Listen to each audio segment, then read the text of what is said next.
Roy Wolf, Lavi Lipschitz, Ariel Reich, Asif Luger, Adi Danan, Hallel Solomon, Erez Mishlovski, Adi Leon, Ido Ovadia, Lior Siminovitch, Roi Davi, Roi Saragosti, Pedaya Mark, Ita Yehuda, Shaya Rousse et Shalev Tzion Sharabi.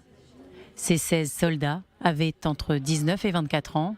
Ils sont morts au combat pour protéger leur pays. Derrière le nom de l'un d'entre eux se cache une histoire familiale tragique. Pedaya Mark n'est pas le premier homme de sa famille à mourir à cause du terrorisme. Son père, le rabbin Michael Mark, a été assassiné dans un attentat à l'arme à feu en 2016 sur la route 60, théâtre de nombreuses autres attaques terroristes au cours des derniers mois.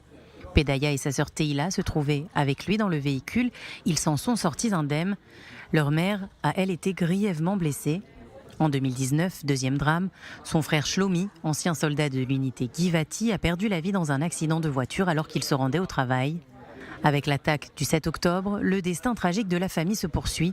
Le cousin de Pedaya, Elchanan Clemenson, meurt sous les balles des terroristes du Hamas le 8 octobre.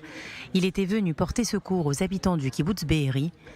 Originaire de la localité d'Otniel, à plus de 130 km de Be'eri, il avait 43 ans. En 2022, Pedaya, que l'on voit ici, à l'époque des obsèques de son père, affirmait dans une interview qu'il avait toujours eu conscience de l'importance de servir dans Tsahal, et notamment en tant que combattant.